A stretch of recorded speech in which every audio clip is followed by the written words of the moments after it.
षडगोपकृत्यम् वेदान्तदेशिकेतीन्द्रमहं प्रपद्ये श्रीमद्ग्रन्थषडारिसंयमिवराल्लब्धागमां तद्वयम् श्रीमद्वीररघुत्वगाद्यसरचित्पादारविन्दाश्रयम् श्रीमद्वेदवदंसदेशिकयदेः कारुण्यवीक्षात्मकम् देवेरङ्गधुरेण साधनमसंनारायणं योगिनम् श्रीमते श्रीवेदान्तदेशिकेतीन्द्रमः देशिकाय नमः।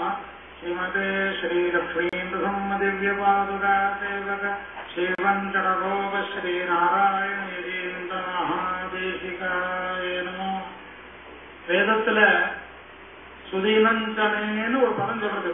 அதாவது என்னைக்கு மகான்களுடைய ஒரு தரிசனம் நமக்கு கிடைக்கிறதோ அதுதான் சுதீனம். இல்லாத போனா பாக்கி நாளெல்லாம் நமக்கு வியர்த்தமான நாள்னு சாஸ்திரம் சொல்றது. அந்த மாதிரி இங்க எதுக்கு இது சஷ்யப்த பூர்த்திங்கிறது ஒரு வியாஜம் சொன்னவங்களே சொன்ன மாதிரி சஷ்யப்த பூர்த்திங்கிறது ஒரு வியாஜம் இல்ல. இதை வச்சு ஆயிரக்கணக்கான வேத வித்வான்கள் இருக்கா. அதுல எத்தனையோ பேர் வர முடியாத இருக்கா, வந்தவாதம் இருக்காங்கிற போது இருக்கிறபோது இன்னைக்கு வேதத்துல எத்தனை சாகைகள் இருக்கு, எத்தனை சாகைகள் இருந்தது அப்படின்னே நமக்கு தெரியாது.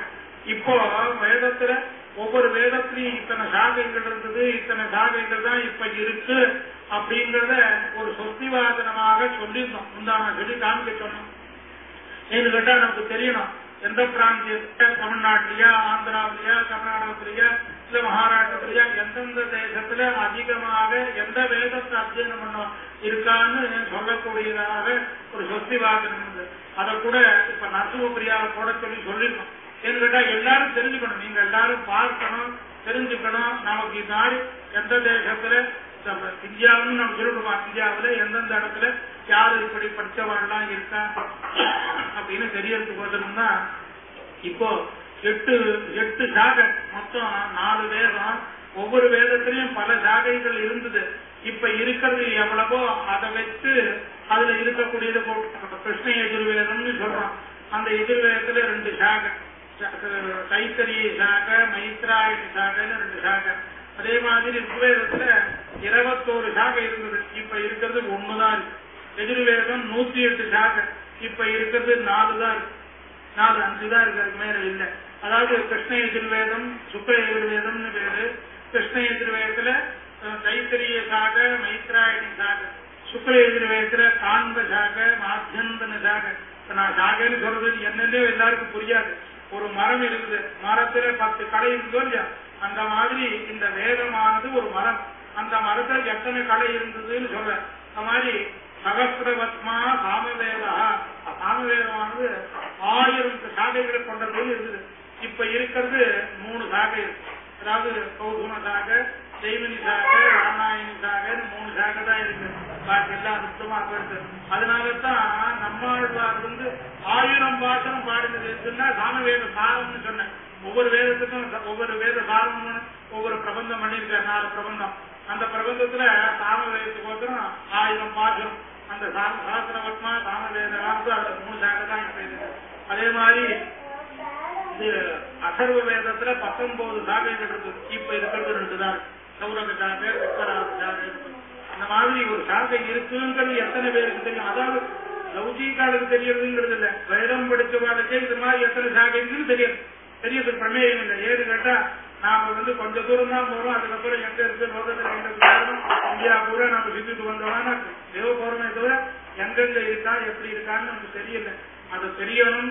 அத்தனையும் நம்ம பெருமாள் திருச்செவிக்காக காட்டணும். ஏன்னா அவனுக்கோசம் தான், இது வேற ஒண்ணும் இப்ப காரியம் இல்லை. இத்தனை ஒரு 1300 பேர் வேத பாராயணம் பண்ணிருக்காங்க. அந்த 1300 பேர் வேத பாராயணம் பண்ணத்தினுடைய லாபம் எத்தனை லாபம், அவனுக்கு எத்தனை பேருக்கும் சேவித்ததுனாலதான் அவனுக்கு நம்ம பலம் ஏற்படும். இந்த வேதத்தை நாம பண்ணலேன்னு சொன்னா நாமே ரட்சிக்கலன்னா வேதம் ரட்சதி ரட்சிதா. வேதம் எவன் காப்பாற்றுறானோ அவனே வேதம் காப்பாற்று அப்படின்னு தான் இருக்கு. அதனால்தான் நம்ம அழைப்புங்கள் வருடத்துல பெரிய 10 பாராயணம் வச்சிருந்தார். நான் வைக்கலையேன்னு சில பேருக்கு என்கிட்ட ஒரு அபிப்பிராயம் இருக்குது. இந்த மாதிரி அழைப்புகள் 10 பாராயணம் வைக்கலேன்னு. ஆனா 4 பாராயணம் வச்சாலும் இந்த மாதிரி வைக்கணுங்கிற எண்ணம். இத மாதிரி வச்சு இந்த மாதிரி நாம எல்லாரையும் பாராயணத்துக்கு கூப்பிடணும். வருடம் அழிகளுடைய திருநட்சத்திரமோ பெரியவர்களுடைய திருநட்சத்திரம் இல்லை முக்கூரடிகளுடைய திருநட்சத்திரத்திலேயோ வைக்கணும்னு அதை நாமெல்லாம் வந்து கேட்கணும். எல்லாரும் இப்ப இன்னைக்கு திருநட்சத்திரம் இன்னைக்கு வந்தா போறோம்னு நினைச்சு பாதி பேர் வரோம். இல்ல, எல்லாரும் 10 நாள் இருந்து 5 நாள் இருந்து வேதத்தினுடைய தர்மம் என்னவா இருக்குது, அது எப்படி இருக்கு உள்ள வேட்டவாடு மட்டும் சொல்றான். ரொம்ப சிராவியமா இருந்தது, இது மாதிரி கழிவுகள் ஏற்பாடு பண்ணலன்னா நான் ஏற்பாடு பண்ணல, என்னால என்ன பண்றதுக்கு இருக்குது, ஒண்ணும் இல்ல. அவன் என்ன சங்கல்பிச்சானோ அது நடக்கிறது. அவனுடைய சங்கல்பம் பண்ணணும் அப்படின்னு அவன் தீர்மானம் பண்ணிவிட்டான். தீர்மானம் பண்ணா அதுக்கு தகுந்த அவனிடத்துல சரணாகதி மட்டும் நம்மளால பண்ண முடியும். அப்பா நீ நடத்தி வைக்கணும், நீ நடத்தி வைக்கலேன்னு சொன்னா உனக்கு தான். எப்பவும் நாம் சொல்ற வழக்கம் பெருமாட்டத்துல ஏதாவது ஒரு காரியம் நீ பண்ணலன்னா எனக்கு அகௌரவம் இல்லை என்ன கேட்டா நான் சொல்லிருக்கேன். இப்ப இந்த பூர்வாசம் எனக்கு ஒண்ணும் அகௌரவம் இல்லை. நீ நடத்தி வைக்கலேன்னு சொன்னா நீ சர்வஜன் சத்தியசங்கல்பன்னு பேர் உனக்கு தான் ஆகும் அப்படின்னு சொல்ற வழக்கம். அது அவனுக்கு அவன் அவமானத்தை ஏற்றுக்க மாட்டான். அதனால என்ன பண்ணிருக்கான், இந்த மாதிரி ஒரு பாராயணத்தை ஏற்பாடு பண்ணி இது நடந்து அது மாதிரி வேதத்தை மட்டும் இல்ல அறிவிச்செய்திலையும் நமக்கு வழிகாட்டி மாட்டோம். ஏன்னா நம்மளுடைய சம்பிரதாயத்துலதான் பாக்கி தேவாரம் தெளிவா சமாச்சார உத்தரம் அதெல்லாம் சொல்றது இல்லை. நமக்கு தான் இந்த வேதத்துக்கு எவ்வளவு மதிப்பு உண்டோ அவ்வளவு மதிப்பு அறிவிச்செய்துக்கும் நமக்கு மதிப்பு இருக்கு. அதனால இதெல்லாம் வச்சு இதை பாராயணம் பண்ணி இதுதான் இப்ப உத்தமம். வேற ஒண்ணு லட்சத்தை கொடுத்து வேற ஒன்றும் விஷயம் இல்லை. லட்சத்தை கொடுத்தீங்கிறது ஏதோ ஒரு ஞானம், அவ்வளவுதான். எந்த இருந்தாலும் இது ஏதோ பண்ணிக்க போறதுதான் இது பண்றான். அதுல லாபம். இத்தனை பேர் வந்து பெருமாளை சேவிச்சிருக்காங்க, இன்னும் சேவிக்கணும். பெரிய கூட்டம் இன்னும் ஏற்பாடாக இன்னும் கூட்டம் ஒரு மாதிரி கேட்டாரு. இந்த மாதிரி குறாது. இந்த வேதத்தை கேட்கறதுக்கு 10 பேர் 1000 பேர் பாராயணம் பண்றா 1,00,000 பேர் சேவிக்கணும். அந்த வேதத்தை சேவிக்கிறதுக்கு 1,00,000 பேர் சேவிச்சா 1,00,000 பேருடைய பாபமும் என்ன விப்ரவுக தரிசனாது சத்யா ஸ்ரீயந்தே பாபராஜய வந்தனான் மங்களாவார்த்தி அர்த்தனாத் அச்சுதம் பதம் அதாவது விப்ரவுக ஓகம்னு சொன்னா கூட்டம். விப்ரவுக தரிசனாது சத்யா சேவித்த உடனேயே நம்மளுடைய பாவம் அந்த கூட்டத்தை பார்த்தா சேவிக்க வேண்டியது. விப்ரவுக தரிசனாது பார்த்தாலே போறோம். தரிசனா சத்யா ஸ்ரீயந்தே பாபராஜய எத்தனையோ கூட்டம் இருக்குது. எவ்வளவு பாவ கூட்டம் இருக்குன்னு நமக்கு என்ன தெரியும். அந்த பாவ கூட்டம் கூட உடனே சத்யா சத்யான பார்த்த உடனேயே போறோம். தரிசனாது அர்த்தனாது அற்புதம் அந்த நாள் மங்களாவார்த்தி அவளை சேவித்தமாக்கம் நமக்கு சகல விதமான மங்களும் உண்டாகும். அர்த்தனாது அவளை பூஜிப்போம். பூஜித்தம்னு சொல்றதுன்னா என்னன்னு கேட்டா நம்மால முடிஞ்ச சக்திக்கு ஏதாவது அவளுடைய திரவியம் சமர்ப்பிக்க அவள்கிட்ட இப்ப திரவியம் சமர்ப்பிக்க போறோம். இப்ப நீங்க நாமெல்லாம் பண்ணினா என்ன பண்ண போறோம், ஏதோ பண்ணி சாப்பிட்டு கொப்பளக்க போறோமோ தூங்க போறோமோ தெரியாது.